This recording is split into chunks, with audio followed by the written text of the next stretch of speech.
Hello నమస్తే welcome to filmy focus. ఒక heroine కూతురు హీరోయిన్ గా ఎంట్రీ ఇస్తే ఆటోమేటిక్ గా స్టార్ అవుతుంది అనేది ఇండస్ట్రీలో ఉన్న పెద్ద సెంటిమెంట్. లాంచింగ్ మాత్రం గ్రాండ్ గా జరుగుతుంది, కానీ దాన్ని కంటిన్యూ చేయలేక మధ్యలోనే చేతులెత్తేస్తున్న తారలే ఎక్కువగా ఉన్నారు. ఇండస్ట్రీలో గైడ్ చేయడానికి పేరెంట్స్ అనుభవం ఉన్నా లాంగ్ రన్ లో ఎందుకు నిలబడ్డలేదు? దీనికి రీజన్ టాలెంట్ లేకనా? ఇవాల్టి ఫిల్మీ ఫోకస్ లో చూసేద్దాం. హీరోయిన్ డాటర్ సినీ ఎంట్రీ అంటే ఎప్పుడు హాట్ టాపికే, కానీ ఇప్పుడు సిచ్యువేషన్ పూర్తిగా మారిపోయింది. ఫ్యామిలీ బ్యాక్గ్రౌండ్ ఎంట్రీ వరకు పనికొస్తుంది, కానీ సక్సెస్, అభిమానించే ఫ్యాన్స్ ని సంపాదించి పెట్టేది కేవలం టాలెంట్ మాత్రమే. ఇవి కాక అసలు సినీ ఇండస్ట్రీలో హీరోయిన్ కావడానికి అవసరమైన అర్హతలేంటి? ఇండస్ట్రీలో స్టార్ హీరోయిన్ల కూతుల ఎంట్రీ కొత్త విషయం కాదు, కానీ ప్రతి ఎంట్రీ సక్సెస్ అవుతుందా అంటే కాదు. ఒకప్పటి పవన్ కళ్యాణ్ హిట్ మూవీ సుస్వాగతం హీరోయిన్ దేవయాని కూతురు ప్రియాంక రాజ్ కుమారన్ కూడా హీరోయిన్ గా కోలీవుడ్ ఇండస్ట్రీకి ఎంట్రీ ఇవ్వడానికి రెడీ అవుతోంది. తెలుగులో హిట్ అయిన కోట్ ను తమిళంలో రీమేక్ చేస్తున్నారు. ఈ మూవీలో ప్రశాంత్ కూడా నటిస్తున్నాడు. అయితే హీరోయిన్ కూతురు లాంచ్ గ్రాండ్ గా ఉండొచ్చు, బ్యాక్గ్రౌండ్ స్ట్రాంగ్ గా ఉండొచ్చు, కానీ అసలు పరీక్ష మాత్రం ఆ తర్వాతే మొదలవుతుంది. ఎందుకంటే ఇప్పుడు ఆడియన్స్ కేవలం లెగసీని కాదు, పర్ఫార్మెన్స్ ను మాత్రమే అంగీకరిస్తున్నారు. అదే ఈ కొత్త స్టార్ కిడ్స్ ముందు ఉన్న అసలు ఛాలెంజ్. స్టార్ బ్యాక్గ్రౌండ్ ఉన్నా కూడా ఓన్ టాలెంట్ లేకుండా ఎంట్రీ ఇవ్వరు అన్నదానికి ఉదాహరణ కీర్తి సురేష్. ఒకప్పుడు చిరంజీవి పున్నమి నాగ్లో హీరోయిన్ గా నటించింది మేనక. ఆమె కూతురుగా ఎంట్రీ ఇచ్చిన కీర్తి సురేష్ కేవలం లెగసీ మీద కాకుండా తన టాలెంట్ తోనే ఎదిగింది. బాలనటిగా స్టార్ట్ చేసి హీరోయిన్ గా స్లోగా గ్రోత్ సాధించి మహానటి లాంటి సినిమాతో నేషనల్ అవార్డు దక్కించుకోవడం ఆమె కెరీర్ లో టర్నింగ్ పాయింట్. అంటే బ్యాక్గ్రౌండ్ ఓపెనింగ్ ఇవ్వచ్చు, కానీ నిలబడడానికి మాత్రం టాలెంట్, కరెక్ట్ సెలెక్షన్స్ ఎంత ముఖ్యమో కీర్తి సురేష్ జర్నీ క్లియర్ గా చెబుతోంది. అయితే కీర్తి సురేష్ జర్నీ చూస్తే ఇంకో విషయం కూడా క్లియర్ అవుతోంది. మొదట్లో నటించిన ప్రతి సినిమా హిట్ కాలేదు, మధ్యలో ఫ్లాప్స్ కూడా వచ్చాయి. కానీ కథల ఎంపికలో మార్పు, వైవిధ్యమైన పాత్రలు ట్రై చేయడం వల్లే ఆమె తిరిగి స్ట్రాంగ్ కంబ్యాక్ ఇచ్చింది. నేను శైలజ నుంచి దసరా వరకు కమర్షియల్, కంటెంట్ ఓరియంటెడ్ సినిమాలను బ్యాలెన్స్ చేస్తూ తనకంటూ స్పేస్ క్రియేట్ చేసుకుంది. ఇప్పుడు రౌడీ జనార్దన, రఫ్తర్ లాంటి సినిమాలు కీర్తి అప్కమింగ్ లిస్ట్ లో ఉన్నాయి. అంటే స్టార్ కిడ్ అయినా సరే లాంగ్ రన్ లో నిలబడాలంటే కంటిన్యూ గ్రోత్, సెల్ఫ్ అప్డేట్ చాలా అవసరం అన్నది కీర్తి స్టోరీ చెబుతోంది. స్టార్ కిడ్ అయితే ఒక అడ్వాంటేజ్ ఉంటుంది, కానీ అదే టైంలో దాన్ని రెస్పాన్సిబిలిటీగా మోయాల్సి ఉంటుంది. Kalyani Priyadarshan, Shruti Haasan కెరియర్లోని up and downs చూస్తే ఇట్టే అర్థమవుతుంది. అదృష్టంతో పాటు టాలెంట్, పెర్ఫార్మెన్స్ ఉంటేనే సినీ ఇండస్ట్రీలో నిలబడగలం అని ఈజీగా తెలుస్తుంది. స్టార్ బ్యాక్గ్రౌండ్ ఉన్న హీరోయిన్లలో మరో ఇంట్రెస్టింగ్ కేస్ కళ్యాణి ప్రియదర్శన్. ప్రముఖ దర్శకుడు ప్రియదర్శన్ కూతురిగా ఇండస్ట్రీలోకి ఎంట్రీ ఇచ్చిన కళ్యాణి హలో సినిమాతో గ్రాండ్ లాంచ్ తీసుకుంది. డెబ్యూ దగ్గరే అవార్డులు వచ్చాయి, మంచి హైప్ క్రియేట్ అయింది. కానీ ఆ తర్వాత అదే జోష్ను కంటిన్యూ చేయడం మాత్రం కుదరలేదు. తెలుగులో స్ట్రాంగ్ పొజిషన్ దక్కకపోవడం ఆమె కెరీర్లో మొదటి ఛాలెంజింగ్ గా మారింది. అయితే కళ్యాణి జర్నీ చూస్తే ఒక విషయం క్లియర్ అవుతోంది. ఒక ఇండస్ట్రీలో బ్రేక్ రాకపోతే మరొక ఇండస్ట్రీలో తన ప్లేస్ క్రియేట్ చేసుకోవడం కూడా ఒక స్ట్రాటజీనే. కళ్యాణి ప్రియదర్శన్ అదే చేస్తుంది. మలయాళంలో హృదయం, బ్రో డాడీ, తల్లుమాల లాంటి హిట్స్ తో స్ట్రాంగ్ కంబ్యాక్ ఇచ్చింది. ప్రజెంట్ లేడీ సూపర్ హీరోగా గుర్తింపు తెచ్చుకున్న కళ్యాణి ప్రియదర్శన్ లోకా చాప్టర్ 1 చంద్రతో తన కెరీర్ లోనే పెద్ద హిట్ కొట్టింది. పాన్ ఇండియా లెవెల్లో ఈ సినిమా సక్సెస్ కావడంతో ఆమె మార్కెట్ ఒక్కసారిగా నెక్స్ట్ లెవెల్లోకి వెళ్ళింది. ఇప్పటి వరకు ఇండస్ట్రీల మధ్య బ్యాలెన్స్ చేస్తూ వచ్చిన కళ్యాణి ఇప్పుడు పాన్ ఇండియా రూట్ లో తన మార్క్ చూపించే ప్రయత్నం చేస్తూనే కంటెంట్ ఓరియంటెడ్ సినిమాలతో తన స్ట్రెంగ్త్ ను కొనసాగించాలనుకుంటుంది. స్టార్ బ్యాక్గ్రౌండ్ ఉన్న సక్సెస్ వెంటనే రాదని చూపించిన మరో ఉదాహరణ శృతి హాసన్. కమల్ హాసన్ డాటర్ గా హిందీలో గ్రాండ్ ఎంట్రీ ఇచ్చిన శృతి తెలుగులో అనగనగా ఒక ధీరుడితో పరిచయం అయింది. మొదట్లో చేసిన సినిమాలు అంతగా వర్కౌట్ కాలేకపోవడంతో ఆమె కెరీర్ కు స్ట్రాంగ్ స్టార్ట్ దక్కలేదు. అంటే లెగసీ ఉన్న ఆడియన్స్ అంగీకారం మాత్రం ఈజీగా రాదని ఆమె జర్నీ మొదట్లోనే చూపించింది. Shruti Haasan career turning point Gabbar Singh. ఆ ఒక్క సినిమా ఆమె ఇమేజ్ ను పూర్తిగా మార్చేసింది. ఆ తర్వాత రేసుగుర్రం, శ్రీమంతుడు లాంటి హిట్స్ తో టాలీవుడ్ లో టాప్ హీరోయిన్ గా ఎదిగింది. కానీ మధ్యలో మళ్ళీ ఫ్లాప్స్, బ్రేక్ తీసుకోవడం వల్ల కెరీర్ డౌన్ అయింది. అంటే స్టార్ కిడ్ అయినా సరే సక్సెస్ ను నిలబెట్టుకోవడం కోసం కంటిన్యూ హిట్స్ చాలా అవసరం అన్నది క్లియర్. ఇటీవల క్రాక్, వాల్తేరు వీరియ, సలార్ లాంటి సినిమాలతో మళ్ళీ స్ట్రాంగ్ కంబ్యాక్ ఇచ్చిన శృతి స్టార్ కిడ్స్ లో సస్టైన్ అవ్వడానికి ఏమేం అవసరమో ప్రాక్టికల్ గా చూపించింది. శృతి హాసన్ జర్నీ చూస్తే ఇంకో విషయం కూడా అర్థమవుతుంది. కేవలం హీరోయిన్ గా కాకుండా సింగర్, మ్యూజిక్ డైరెక్టర్ గా కూడా తనను తాను ప్రూవ్ చేసుకునే ప్రయత్నం చేస్తోంది. స్టార్ బ్యాక్గ్రౌండ్ ఉంటే సినీ ఎంట్రీ ఈజీ అవుతుంది, కానీ నిలబడడం మాత్రం అంత ఈజీ కాదు అన్నది హీరోయిన్స్ జర్నీ స్పష్టంగా చెప్తుంది.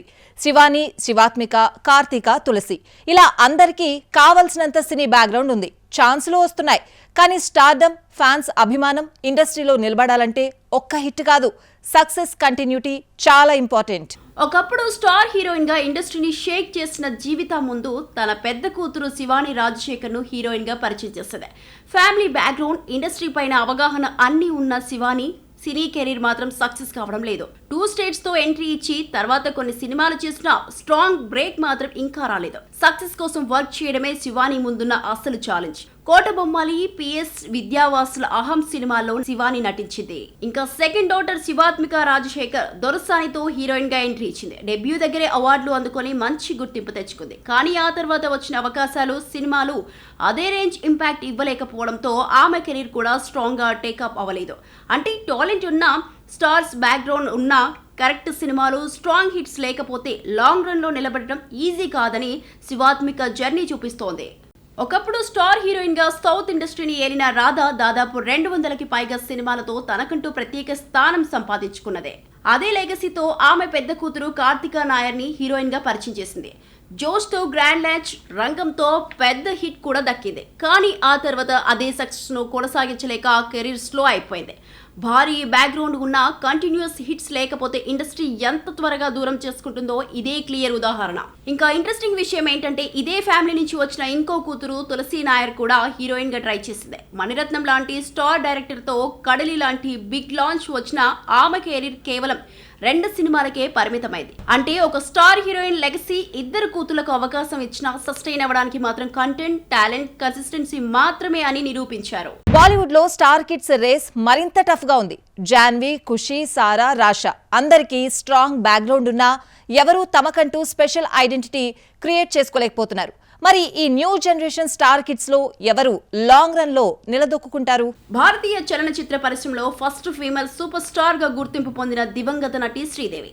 ఆ స్టార్ హీరోయిన్ వారసురాలిగా సినీ రంగంలోకి వచ్చిన జాన్వీ కపూర్ 2018లో ధడక్ సినిమాతో బాలీవుడ్ లో అరగ్రేటం చేస్తుంది. మొదటి సినిమాతోనే మంచి గుర్తింపు తెచ్చుకుంది. తర్వాత Gunjan Saxena, good luck Jerry, Mili లాంటి సినిమాల్లో విభిన్న పాత్రలు పోషిస్తూ నటనలో వైవిధ్యాన్ని చూపించింది. బాలీవుడ్కే పరిమితం కాకుండా టాలీవుడ్ లో కూడా అడుగుపెట్టి జూనియర్ NTR తో దేవరా, ఇప్పుడు రామ్ చరణ్ తో పెద్ది లాంటి ప్రాజెక్టులో నటిస్తోంది. ట్రైనింగ్ నుంచి టాలెంట్ వరకు అన్ని కోణాల్లో తనను తాను స్ట్రాంగ్ గా నిరూపించుకునే ప్రయత్నం చేస్తోంది. ఇక చిన్న కుమార్తె కూడా ఖుషి కపూర్ 2023లో జోయా అఖ్తర్ దర్శకత్వంలో వచ్చిన ది ఆర్చీస్ ద్వారా బాలీవుడ్ అరగ్రేటం చేసింది. ఖుషి 2-3 సినిమాలు చేసినా పెద్దగా గుర్తింపు రాలేదు. సైఫ్ అలీ ఖాన్ల కుమార్తె సారా కేదార్నాథ్ సినిమాతో సినీ రంగంలోకి అడుగుపెట్టింది. అరగ్రేటం చేసి తొలి సినిమాతోనే ఉత్తమ నూతన నటిగా ఫిలింఫేర్ అవార్డు గెలుచుకుంది. అదే ఏడాది సింబా బ్లాక్ బస్టర్ తో భారీ విజయాన్ని అందుకొని తక్కువ సమయంలోని స్టార్ హీరోయిన్ గా గుర్తింపు పొందింది. అంతరంగిరే, జారా హట్కే, జారా బచ్కే లాంటి సినిమాలతో నటనలో తన వైవిధ్యాన్ని చూపించిన సారా 96 కేజీల నుంచి ఫిట్ గా మారిన ఆమె ఫిట్నెస్ జర్నీ కూడా యూత్ కు స్ఫూర్తిగా నిలిచింది. నటనతో పాటు తన చలాకీతనం, ఎనర్జీతో ప్రేక్షకులను ఆకట్టుకుంటూ బాలీవుడ్ లో వరుస ప్రాజెక్టులతో దూసుకుపోతోంది. బాలీవుడ్ స్టార్ రవీనా టాండన్ కుమార్తెగా సినీ రంగంలోకి ఎంట్రీ ఇచ్చిన రాషా తడాని 2025లో అభిషేక్ కపూర్ దర్శకత్వంలో వచ్చిన ఆజాద్ చిత్రంతో హీరోయిన్ గా అరగ్రేటం చేస్తుంది. చిన్న వయసులోనే సోషల్ మీడియాలో భారీ ఫాలోయింగ్ సంపాదించిన రాషా ఫ్యాషన్ సెన్స్, గ్లామర్ తో యూత్ లో క్రేజ్ తెచ్చుకుంది. ప్రస్తుతం లైకీ లైకా వంటి బాలీవుడ్ ప్రాజెక్ట్స్ తో పాటు టాలీవుడ్ లో కూడా శ్రీనివాస మంగపురం సినిమాతో జయకృష్ణ ఘట్టమనేని కాంబోలో ఎంట్రీకి సిద్ధమవుతూ కొత్త తరం స్టార్ హీరోయిన్ గా ఎదగడానికి ప్రయత్నిస్తోంది. స్టార్ ఫ్యామిలీ నుంచి రావడం అడ్వాంటేజ్ అయితే సినీ ఇండస్ట్రీలో ఎవరి జర్నీ వాళ్ళదే. మా అమ్మ స్టార్ హీరోయిన్, నేను స్టారే అనేది ఒక భ్రమ. హీరోయిన్ గా నిలబడాలంటే టాలెంట్, పెర్ఫార్మెన్స్ మీదే ఆధారపడి ఉంటుంది. సినీ లెగసీ అనేది ఇంట్రొడక్షన్, ఛాన్స్ల వరకు పనికొస్తుంది. అంతే తప్ప సక్సెస్ మాత్రం పర్సనల్ గా ఎవరికి వారు సంపాదించుకోవాల్సిందే. 90లో బాలీవుడ్ ను తన సహజ నటనతో షేక్ చేసిన స్టార్ హీరోయిన్ కాజోల్ ప్రముఖ నటి తనూజ, నిర్మాత షోమ్ ముఖర్జీల కుమార్తెగా సినీ రంగంలోకి అడుగుపెట్టింది. 1992లో బేఖుదీతో అరగ్రేటం చేసిన కాజోల్ దిల్వాలే దుల్హనియా లే జాయేంగే, కుచ్ కుచ్ హోతా హై వంటి బ్లాక్ బస్టర్ చిత్రాలతో బాలీవుడ్ లో అగ్రస్థానాన్ని సంపాదించింది. తన సహజమైన ఎక్స్ప్రెషన్స్, ఎనర్జీతో ప్రేక్షకులను ఆకట్టుకున్న ఆమె రికార్డు స్థాయిలో ఫిలింఫేర్ అవార్డులు గెలుచుకొని 2011లో పద్మశ్రీ సత్కారం కూడా అందుకుంది. నటుడు అజయ్ దేవగన్ను వివాహం చేసుకున్న తర్వాత కూడా తన కెరీర్ ను విజయవంతంగా కొనసాగిస్తూ కాజోల్ ఇప్పటికీ ఇండస్ట్రీలో ప్రత్యేక స్థానం నిలబెట్టుకుంటోంది. బాలీవుడ్ లెజెండ్స్ ధర్మేంద్ర అండ్ హేమా మాలిని కుమార్తెగా సినీ రంగంలోకి వచ్చిన ఈషా డియోల్ 2002లో కోయి మేరే దిల్ సే పూచేతో హీరోయిన్ గా ఎంట్రీ ఇచ్చింది. బాలీవుడ్ టాప్ స్టార్స్ తో కలిసి పనిచేసిన ఆమె సినిమాలతో పాటు వెబ్ సిరీస్లలో కూడా కనిపిస్తూ తన కెరీర్ ను కొనసాగిస్తోంది. డింపుల్ కపాడియా అండ్ కన్నాల కుమార్తెగా సినీ రంగంలోకి వచ్చిన ట్వింకిల్ ఖన్నా 1995లో బర్సత్ సినిమాతో బాలీవుడ్ లో హీరోయిన్ గా అరగ్రేటం చేసింది. తొలి సినిమాతోనే ఉత్తమ డెబ్యూ నటిగా ఫిల్మ్ఫేర్ అవార్డు గెలుచుకుంది. 2001లో అక్షయ్ కుమార్ ను వివాహం చేసుకున్న తర్వాత సినిమాలకు గుడ్ బై చెప్పి ఇంటీరియర్ డిజైనర్, రచయిత్రిగా కొత్త దారిని ఎంచుకుంది. నిర్మాతగా ఫ్యాడ్ మ్యాన్ లాంటి కంటెంట్ ఆధారిత సినిమాలకు సహకరించింది. ఇది వాల్టి filmy focus. Stay tune to NTV.